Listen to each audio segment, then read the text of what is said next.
Hey guys, I want to do a little video to show you how to cut up a whole chicken. The first way I'm going to do it is I'm going to cut it into 8 pieces. I really like to do this when I'm serving a crowd because then it's easy to serve. After you pull it out of the oven, then you can just grab tongs and serve it like that instead of roasting the whole chicken and then having to carve it when it's really hot. So the first thing I always start with is a sharp knife. I sharpen it before I cut up any chicken. It just makes it go easier and it's safer.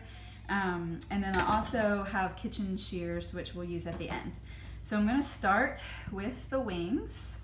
You want to zoom in a little bit?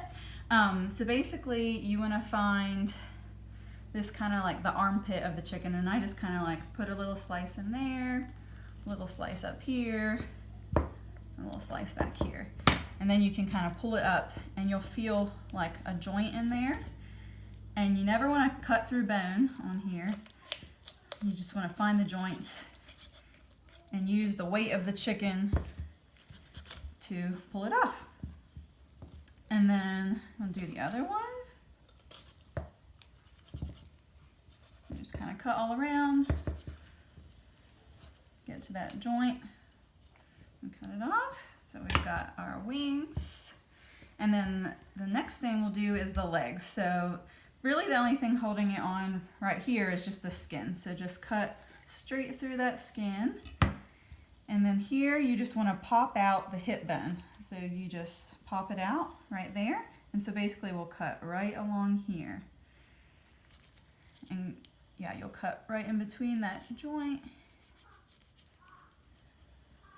And then to separate the leg from the thigh, you're going to want to follow the fat line right here. So you just cut right through there. There's a little joint in there, so you're not having to cut through bone.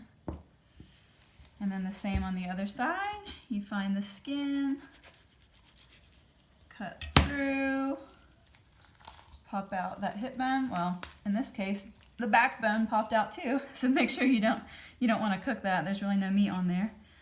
And you just cut around that. And then the fat line, cut right through that.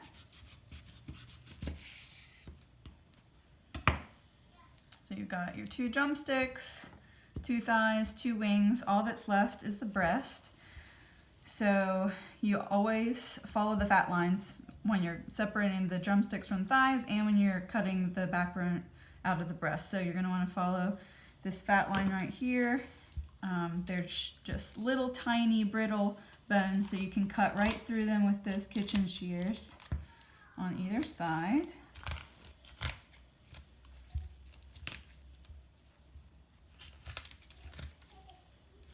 And then you kind of just pull and it all comes apart. You want to save this to make chicken broth or bone broth. And then with the breast, basically turn it back on upside down and you just kind of score that bone. I just kind of run the knife over it a couple times, and then you turn it back over skin side up and bear down with your body weight until you hear it crack. I didn't hear it crack, so I might just need to score that again. I might try and stick, there we go. Got a good little cut in there. There we go, you hear that crack. So then from there, you just cut through the meat, cut through the skin. There might be a couple little bones still. There we go. It might just be best to do the kitchen shears from here so you don't tear that skin, because the skin is what's going to help keep the breast moist when you cook it. So there you got it. 2 breasts, 2 drumsticks, 2 thighs, and 2 wings. And so then you can just pop this in the oven, bake it for 40-45 minutes at around 375 with some of your favorite spices, and then super easy to serve. Hope you enjoyed.